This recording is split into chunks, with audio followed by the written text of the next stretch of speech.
last words of the Buddha before he passed away were, "Work out your own salvation with diligence." Work out your own salvation with diligence. So, this last message to the world is to awaken to that dimension, because otherwise life is suffering.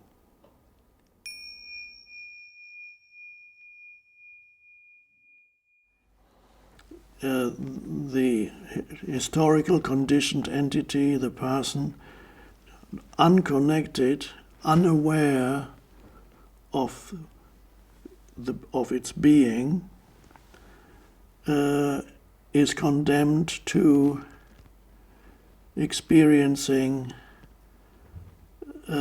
suffering, and will transform. We've mentioned it before. It'll transform every challenge of life into suffering. And it will experience life as heavy, very serious, often traumatic, and ultimately always frustrating. Always looking for something where it cannot be found. And so that's the reason why Jesus in his teaching talked about salvation. He used the term salvation. Of course, that has been interpreted in a certain way by conventional Christianity,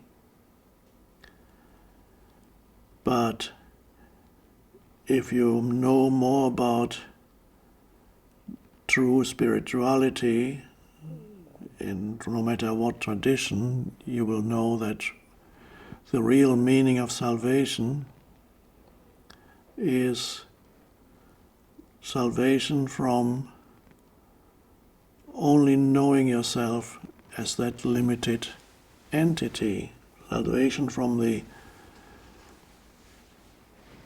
heaviness of life and the fear, the constant fear that is your companion when you only know yourself as the historical person, but you do not know the being that you are.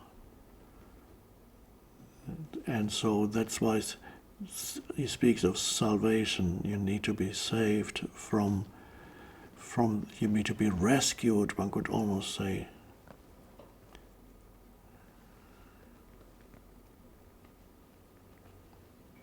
And in some traditions, if I remember correctly, the Buddha also sometimes used the word salvation. I believe, my memory is not very good, but in one tradition, the last words of the Buddha before he passed away were, "Work out your own salvation with diligence." Work out your own salvation with diligence. So, this last message to the world is to awaken to that dimension, because otherwise life is suffering. So, space is a lovely way of connecting with inner space. Awareness of outer space brings about awareness of inner space, and it stops your mind. That's what is required. It does not mean that when you connect with the deep I, at first, like now, it may be that you can only feel it when somebody is pointing you to it, as I am now, or in rare moments of solitude, perhaps.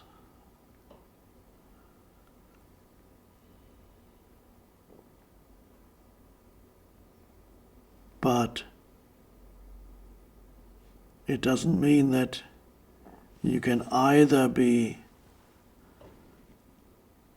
the deep I or the historical I. At first it seems that sometimes you shift to the deep I, the mind becomes still, as happens when you look at the vastness of space. The mind becomes still, awareness remains, that is the deep I. And then usually what happens when you get up, you start moving and speaking and thinking again, within a minute or two, you're back completely in the historical I, the person. The surface I think would be a good way of describing it. Surface I, deep I. But ultimately, it's not being either in one or the other. The two can come together so that even while you speak or perform some action or are engaged in some kind of activity, whatever it may be, and even while you think, there can be some spacious awareness of this is the deep I in the background. This would be it's an interesting new way of thinking, and one way to describe it, you should try it out, is that when you think about something specific,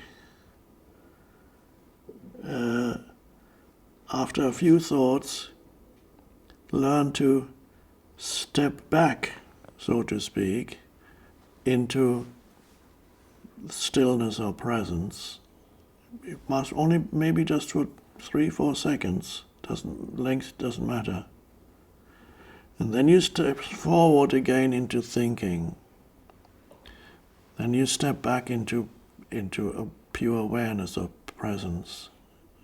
Cessation, the mind stops, conscious awareness remains. And so if you want to do some very effective and powerful thinking, you learn to step back and forth, step into thought and then out of thought, into thought, out of thought. I would suggest that you practice that when you have something specific to think about. You have some kind of situation that needs to be resolved, but you don't know how yet, or you're planning a certain course of action, or whatever it may be. Let's say you've decided you're setting aside 15 minutes, 20 minutes to think about a particular subject matter or a particular so-called problem in your life, and to see what you can do, what's possible. Or you might be engaged in some creative endeavor that requires thought. You want to create, or even write a book, or set up something, set up an organization, if possible one that is conscious rather than unconscious,